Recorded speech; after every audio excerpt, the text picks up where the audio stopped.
আর মুখ্যমন্ত্রীর সভা ঘিরে খড়গপুরে তৃণমূলের মধ্যেই সংঘাত চরমে পৌঁছেছে। একেবারে ভাইরাল হয়েছে সেই ভিডিও। যেরকম জানা যাচ্ছে যে 6ই আগস্ট ঝাড়গ্রামে আসার কথা রয়েছেন মমতা বন্দ্যোপাধ্যায়ের, আর মুখ্যমন্ত্রী আসার আগে খড়গপুরে বৈঠকে তৃণমূল নেতৃত্ব, আর সেই বৈঠকেই তৃণমূল নেতাদের বিরুদ্ধে দলেরই একাংশের ক্ষোভ। এইভাবে বারবার তৃণমূল কর্মী যারা লড়াই করছে তাদেরকে পিছন দিকে ঠেলে দেওয়া হচ্ছে। আর রাতের অন্ধকারে আলোতে আমরা সেটিং চলছে 12 ঘন্টা তৃণমূল 12 ঘন্টা কিছু হচ্ছে। তারা তৃণমূল লাগায়, তারা তৃণমূলটাও করে না, তারা বিজেপিটাও করে না।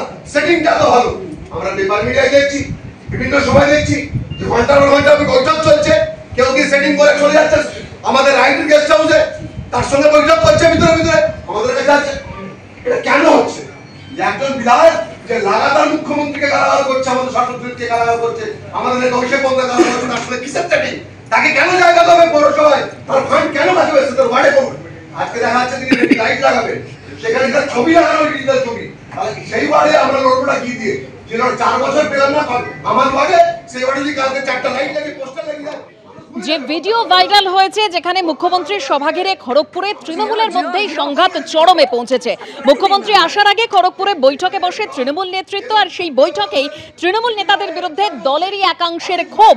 আর খড়গপুর পুরসভার চেয়ারপারসন তিনি বলছেন যে অভিযোগ করে দলেরই ভাবমূর্তি ক্ষুণ্ণ করার চেষ্টা করা হচ্ছে।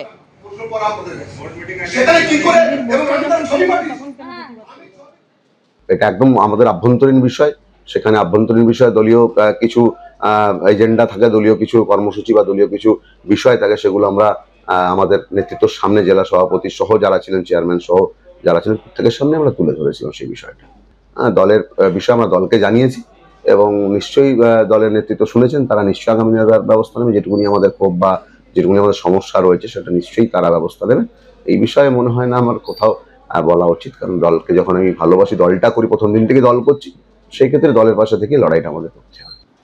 এটা অভ্যাস, যারা ক্ষোভ ওগড়ায় সেটা হচ্ছে অভ্যাস। তারা দল করে কিনা আমি জানি না। কেউ হয়তো মানে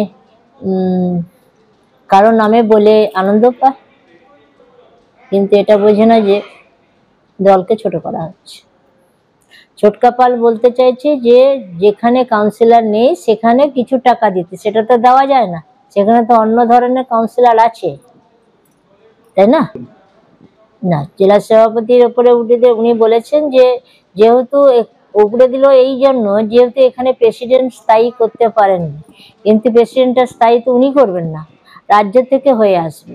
তো উনি কি করবেন? এটা এখন যারা আছে তাদেরকে নিয়ে চালাতে বলেছেন, যতক্ষণ পর্যন্ত নতুন সভাপতি না হয়।